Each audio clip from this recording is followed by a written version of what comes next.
Just before we move to Just Breathe, one of the things that I think you kind of both alluded to a little bit, and you said earlier on, was about how relationships make money.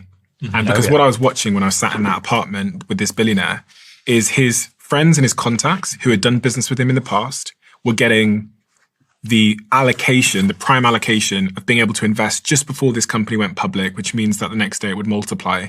But those were relationships. So if there is a strategy to build wealth, it goes back to what Raoul said at the start. Being around people and having good relationships is actually, I think, really, really unappreciated. I've got a friend, I can name my friend, called Harry Stebbings. He runs a podcast called 20VC. And on that podcast, he sits with extremely rich people. Harry's podcast isn't as big as Joe Rogan's. But because Harry has had 2-hour conversations with the richest people on planet Earth and continues to do so, he's built one of the biggest investment funds in Europe, especially as like a guy in his 20s. I mean, I think he's raised, if I'm not mistaken, 750 million just from the relationships. And he said to me, the biggest value leverage I've built in the last 5-10 years isn't like the views. People have more views than him. It's he knows everyone rich.